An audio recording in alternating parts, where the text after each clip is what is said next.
أعوذ بالله السميع العليم من الشيطان الرجيم من حمزه ونفخه ونفسه. بسم الله الرحمن الرحيم. ربي يسر ولا تعسر وتمم بالخير. ربي زدني علما. يعتذرون إليكم إذا رجعتم إليهم قل لا تعتذروا لن نؤمن لكم قد نبأنا الله من أخباركم وسيرى الله عملكم ورسوله ثم تردون إلى عالم الغيب والشهادة فينبئكم بما كنتم تعملون. سيحلفون بالله لكم إذا انقلبتم إليهم لتعرضوا عنهم فأعرضوا عنهم إنهم رجس ومأواهم جهنم جزاء بما كانوا يكسبون. يحلفون لكم لترضوا عنهم فإن ترضوا عنهم فإن الله لا يرضى عن القوم الفاسقين. فإن اللہ لا یرضی عن القوم الفاسقین. یہ 3 آیات مبارکہ ہیں. سورہ توبہ کی 10واں سپارہ ہے. منافقوں کا ہی تذکرہ ہے. وہ منافق تمہارے سامنے عذر پیش کریں گے. یعتذرون عذر پیش کریں گے جب تم ان کی طرف لوٹ کر جاؤ گے. کہاں سے؟ وہی غزوہ تبوک سے. ابھی اسی کا سلسلہ کلام جاری ہے. اے نبی ان سے کہہ دیجئے تم عذر پیش نہ کرو. لا تعتذروا تم عذر پیش نہ کرو. ہم ہرگز تم پر یقین نہیں کریں گے. لن نؤمن ہم نہیں مانیں گے تمہاری باتوں کو. نہ ماننے کی وجہ کیا ہے بتایا. قد نبأنا اللہ من اخبارکم. خبر کی جمع اخبار ہے. اللہ نے تمہارے حالات سے ہمیں آگاہ کر دیا ہے، خبردار کر دیا ہے، خبریں دے دی ہیں. اور اللہ جلد تمہارے عمل دیکھ لیں گے. اللہ تعالیٰ دیکھ لیں گے کہ تمہارے عمل کیسے ہیں، اور اس کا رسول بھی. پھر تم چھپی اور کھلی باتیں جاننے والے کی طرف لوٹائے جاؤ گے. وہ کون ہے؟ اللہ. تو وہ تمہیں بتا دے گا جو تم عمل کرتے رہے. یعنی اللہ تعالیٰ تمہیں بتا دیں گے تمہارے اعمال کہ تم کیا کرتے. فَيُنَبِّئُكُم بِمَا كُنتُمْ تَعْمَلُونَ. ان قریب وہ تمہارے لیے اللہ کی قسمیں کھائیں گے. سیحلفون ہر جگہ آپ دیکھیں گے تو یہ منافقوں کا طرز عمل اللہ نے بیان کیا ہے. یحلفون سیحلفون کہ بس وہ قسمیں کھا کھا کر اپنی جان بخشی کرواتے ہیں اور اپنے آپ کو اچھا پیش کرتے ہیں. باقی عمل تو اس لائق ہے بھی نہیں نا. تو ان قریب وہ تمہارے لیے اللہ کی قسمیں کھائیں گے جب تم ان کی طرف پلٹو گے تاکہ تم ان سے درگزر کرو. فاعرضوا عنہم یا چنانچہ تم ان سے درگزر ہی کرو. یعنی معاملہ یہ ہے کہ درگزر سے ہی کام لو. بلا شبہ وہ ناپاک ہیں. وہ ناپاک ترجمہ کس کا کیا ہے؟ رجس. وہ اللہ نے فرمایا انہم رجسن. وہ لوگ ہیں رجس، ناپاک ہے، اور ان کا ٹھکانہ جہنم ہے. ان کاموں کے بدلے میں جو وہ کماتے رہے.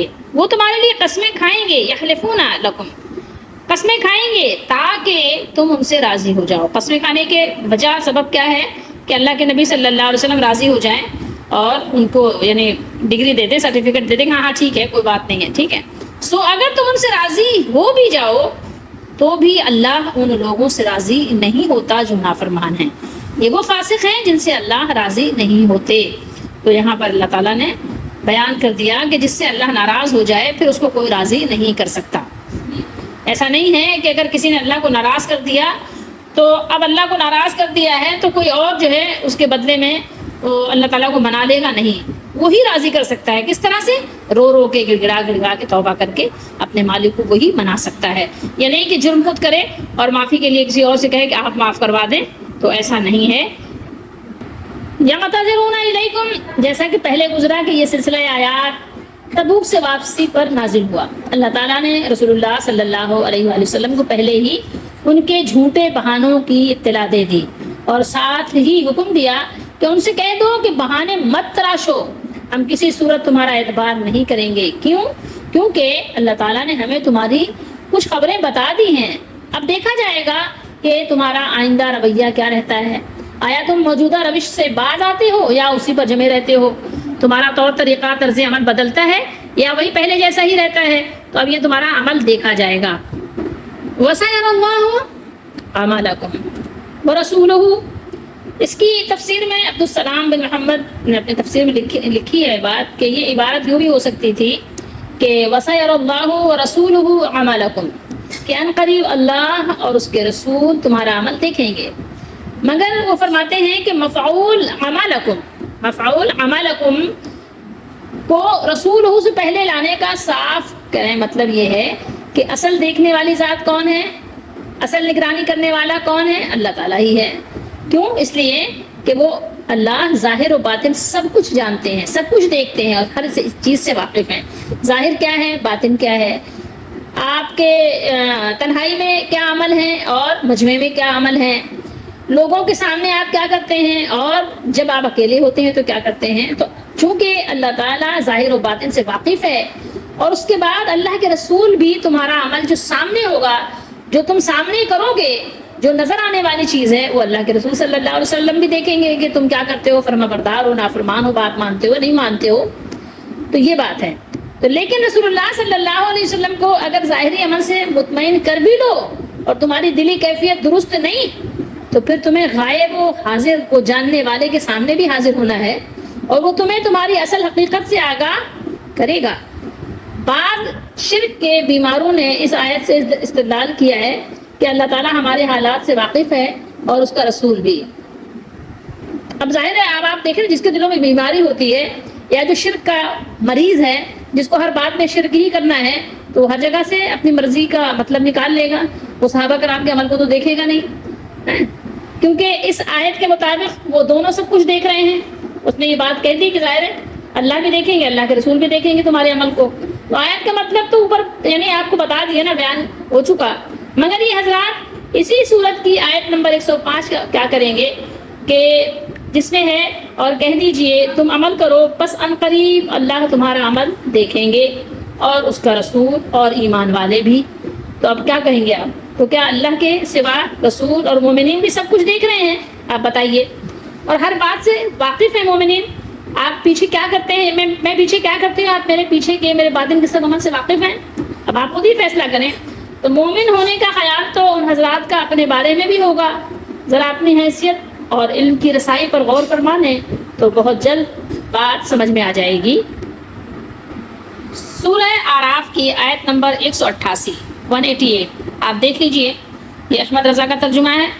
یہاں پر اللہ تعالیٰ نے کیا ارشاد فرمایا، اور ترجمہ احمد رضا کا دیکھیے. قُل لَا أَمْلِكُ لِنَفْسِي نَفْعًا وَلَا ضَرًّا إِلَّا مَا شَاءَ اللَّهُ وَلَوْ كُنتُ أَعْلَمُ الْغَيْبَ لَاسْتَكْثَرْتُ مِنَ الْخَيْرِ وَمَا مَسَّنِيَ السُّوءُ إِنْ أَنَا إِلَّا نَذِيرٌ وَبَشِيرٌ لِقَوْمٍ يُؤْمِنُونَ. ترجمہ دیکھیے. تم فرماؤ میں اپنی جان کے بھلے برے کا خود مختار نہیں، یعنی خود کیا ہے، لا املکو مالک نہیں ہوں، خود اختیار نہیں رکھتا، ملکیت نہیں رکھتا، مگر جو اللہ چاہے، اللہ ماشاء اللہ، مگر جو اللہ چاہے. اور اگر میں غیب جان لیا کرتا تو یوں ہوتا کہ میں نے بہت بھلائی جمع کر لی. لستکثرت من الخیر، یعنی بے انتہا بھلائی، اور مجھے کوئی برائی نہ پہنچی. میں تو یہی ڈر اور خوشی سنانے والا ہوں.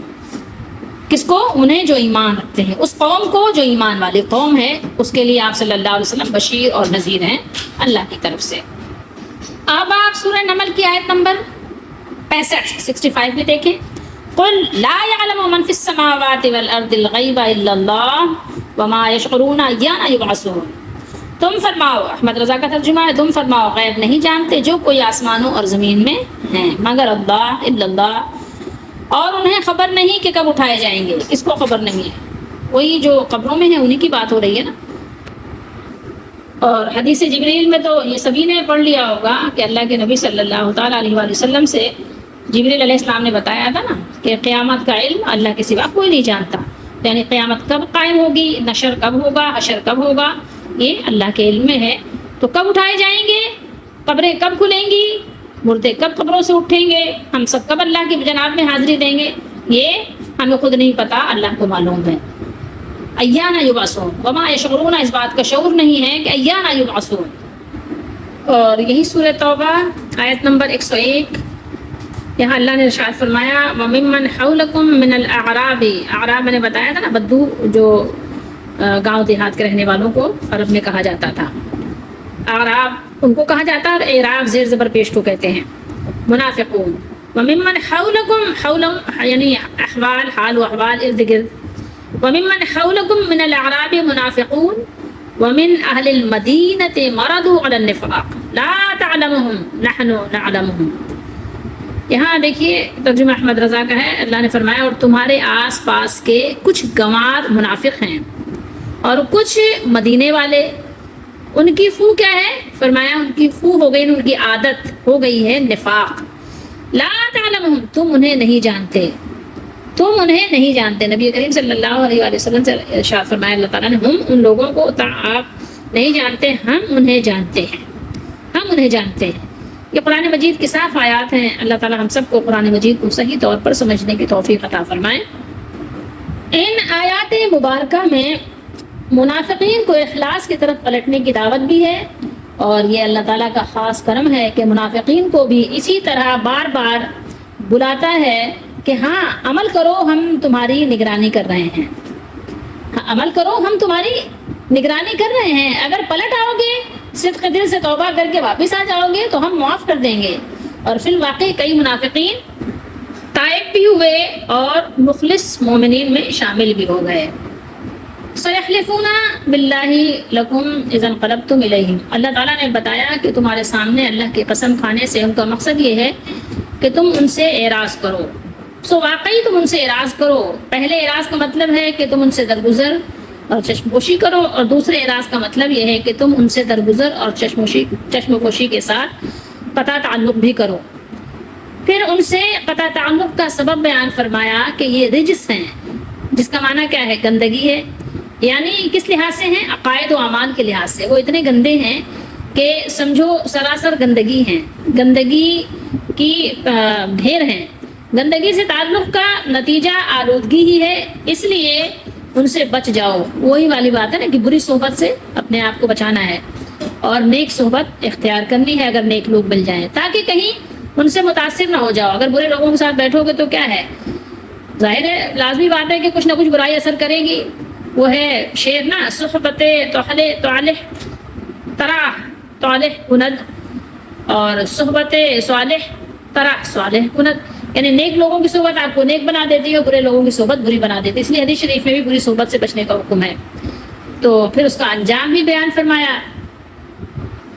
لِتَعْرِضُوا عَنْهُمْ فَأَعْرِضُوا عَنْهُمْ. یہاں اس کا ترجمہ صحیح نہیں ہوا ہے، سمجھنے والوں کے لیے دشواری ہوگی. یہاں ترجمہ کیا ہوا ہے؟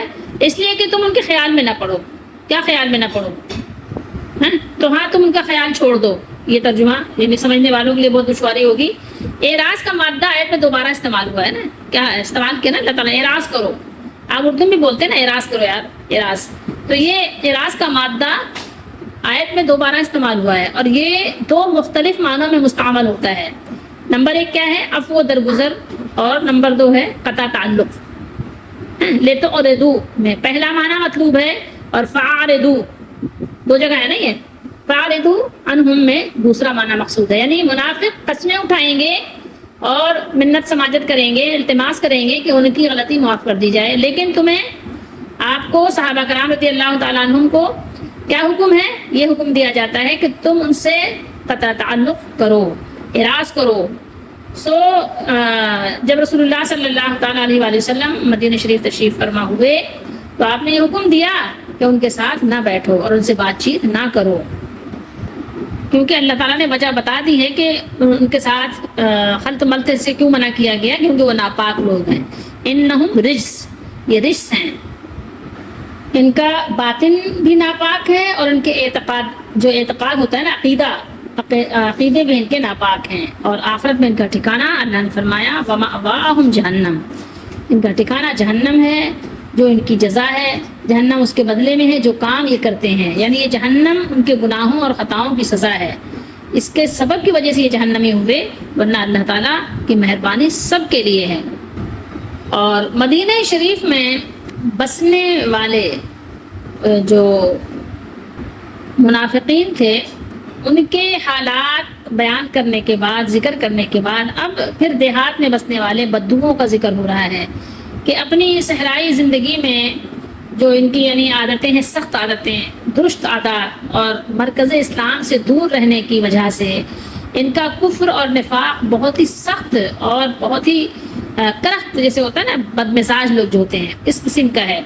تو بالکل جیسے وہ ہوتے ہیں نا، کیا ایک محاورہ کہتے ہیں نا کہ کریلے اور وہ بھی نیل چڑھے.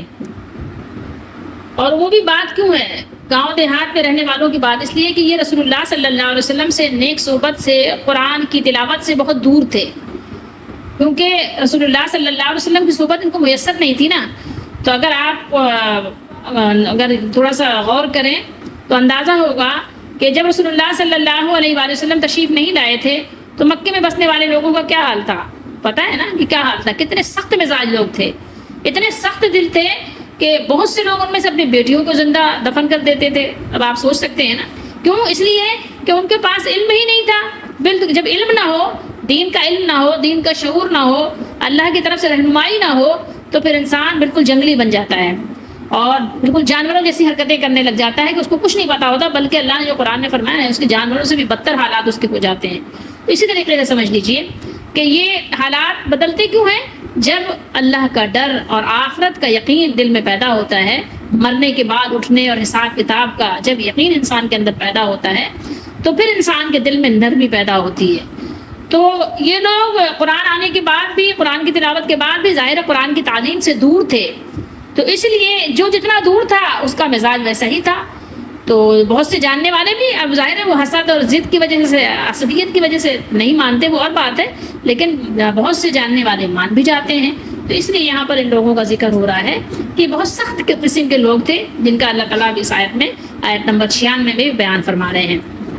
پہلے تو اللہ تعالیٰ نے ان لوگوں کا حال بیان کیا کہ جب مسلمان غزوہ تبوک سے مظفر اور منصور ہو کر مدینہ شریف تشریف لائیں گے، واپس آنے لگیں گے، تو اللہ تعالیٰ نے انہیں پہلے ہی سے خبردار کر دیا، آگاہ کر دیا کہ جب آپ لوگ مدینے پہنچو گے تو منافقین تمہارے پاس آئیں گے اور تمہارے ساتھ نہ جانے کی، جو تمہارے ساتھ شرکت نہ کرنے کی جو انہوں نے حرکت کی ہے اس کی بہت ساری تعویلات پیش کریں گے اور اس طرح تمہیں اپنے ایمان اور اپنے اخلاص کا یقین دلائیں گے، لیکن تم انہیں صاف صاف کہہ دینا کہ اس مکر و فریب کو اب رہنے دو، اللہ تعالیٰ نے ہمیں تمہارے نفاق اور خبث باطن پر مطلع کر دیا ہے، اب ہم تمہاری باتوں میں آنے والے نہیں ہیں، اب تک جو تم نے کیا اس کی حقیقت کا تو ہمیں علم ہو گیا اور اب بھی تمہیں اجازت ہے کہ تم اپنی اصلاح کرنا چاہو تو کر لو، تمہارے لیے پورا موقع ہے، اللہ تعالیٰ اور اس کے رسول صلی اللہ تعالیٰ علیہ وآلہ وسلم تمہارے عملوں کو دیکھیں گے، اگر تمہارے اعمال نے تمہارے ایماندار اور مخلص ہونے کی تصدیق کر دی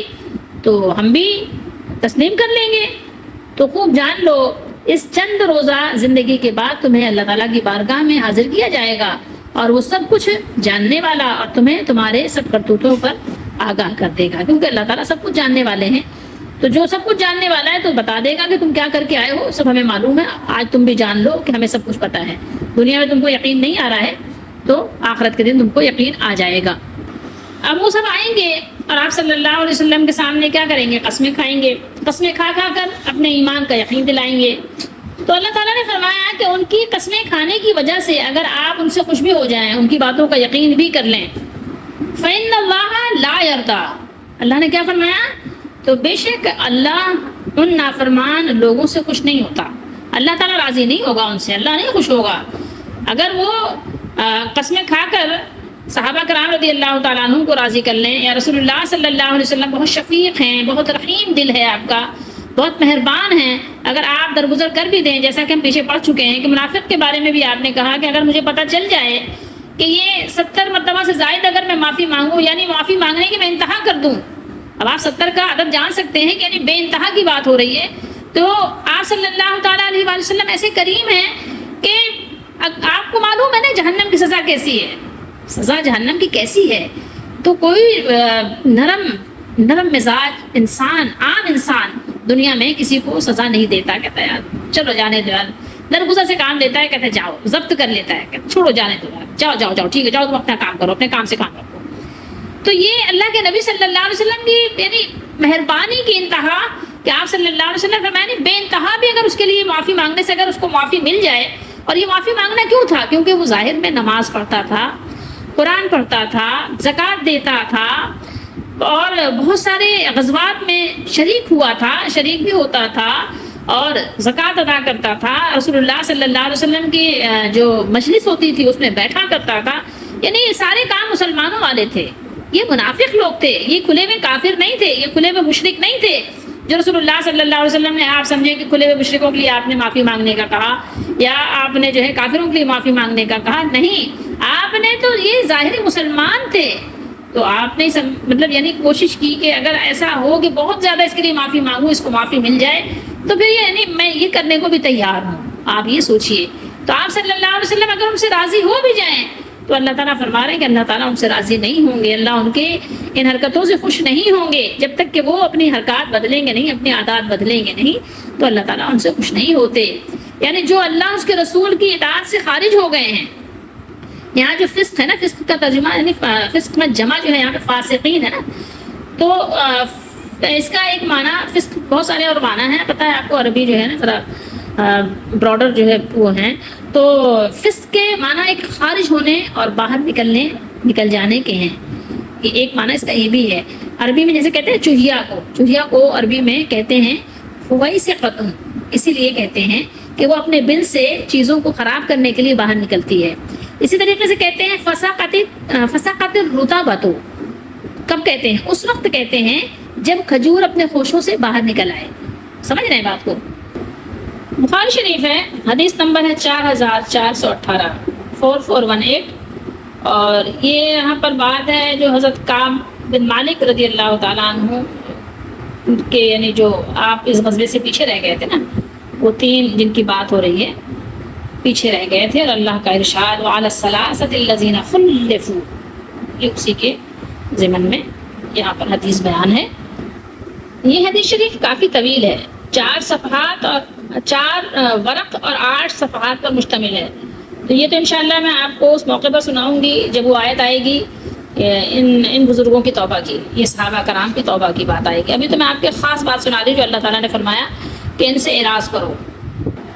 تو رسول اللہ صلی اللہ تعالیٰ علیہ وآلہ وسلم اللہ تعالیٰ کے اس حکم کے مطابق آپ نے ان سے چشم پوشی اور درگزر سے کام لیا۔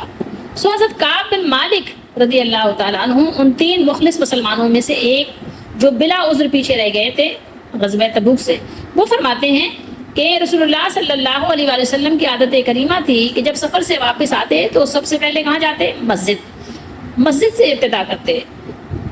سو آپ نے لوگوں کے لیے آپ وہاں بیٹھ گئے تو پیچھے رہ جانے والے آئے اور عذر پیش کرنے لگ گئے، ٹھیک ہے، یہاں پر ساری باتیں بیان ہوئی ہیں۔ پھر لوگوں کے ساتھ مسجد پہ بیٹھتے آپ صلی اللہ علیہ وسلم، جب آپ اس عمل سے فارغ ہو چکے تو آپ کی خدمت میں لوگ آنے لگے، وہ جو غزوے میں شریک نہیں ہو سکے تھے، اور قسم کھا کر اپنے عذر بیان کرنے لگے۔ ایسے لوگوں کی تعداد کتنی تھی؟ 80 کے قریب تھی۔ یہ منافقین جو تھے وہ کتنے تھے؟ 80 کے قریب۔ رسول اللہ صلی اللہ علیہ وآلہ وسلم نے ان کے ظاہر کو قبول فرما لیا اور ان سے عہد لیا، ان کے لیے مغفرت کی دعا فرمائی اور ان کے باطن کو اللہ کے سپرد کیا۔ اب آپ دیکھ لیجئے، اس کے بعد یہ خود حاضر ہوئے ہیں، پھر یہ ہم بعد میں انشاءاللہ تعالی آپ کو سنائیں گے واقعہ پورا۔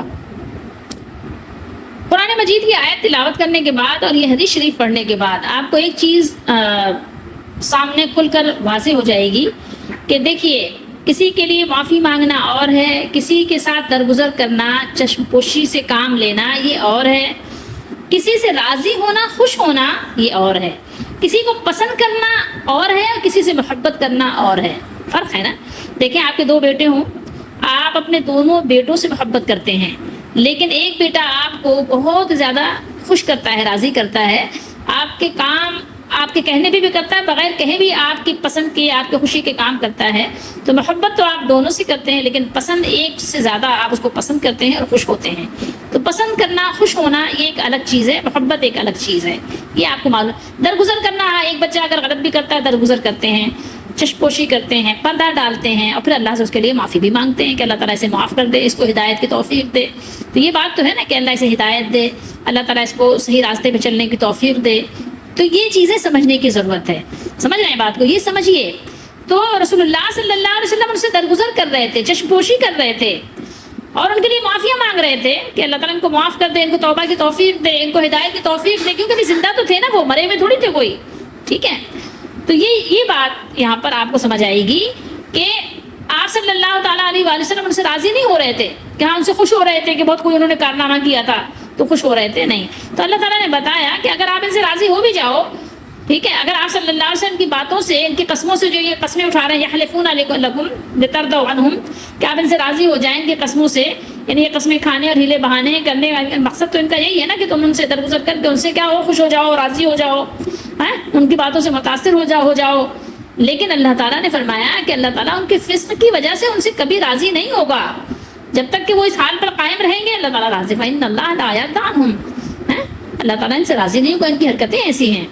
تو دیکھیے یہ ایک الگ الگ چیزیں ہیں کہ دوستی اور محبت ایک الگ چیز ہے، پسند الگ چیز ہے، اور اس کے علاوہ درگزر کرنا، چشم پوشی کرنا، اعراض کرنا، یہ الگ الگ چیزیں ہیں۔ ایک ساتھ خلط ملط کریں گے تو پھر کوئی چیز نہیں سمجھ آئے گی، سب گڑبڑ ہو جائے گا۔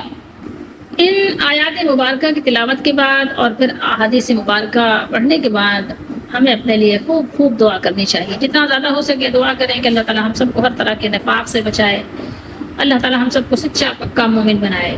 جس وقت میں ہے، جس دور میں ہے، جن حالات میں ہیں، انہی حالات میں اللہ تعالیٰ ہم سب کو مومنوں والی صفات عطا فرمائیں اور ہم سب کو مومنوں میں قبول فرمائیں، شمار فرمائیں، کیونکہ منافق کے لیے آسان نہیں ہے دین کی خدمت کرنا۔ منافق کو نہیں توفیق ملتی نصرت دین کی۔ آپ یہاں آیات پڑھ کے سبق لے سکتے ہیں۔ منافق کو نہیں توفیق ملتی نصرت دین کی کہ اس راستے میں خطرے دیکھتی ہے آنکھ بد ان کی۔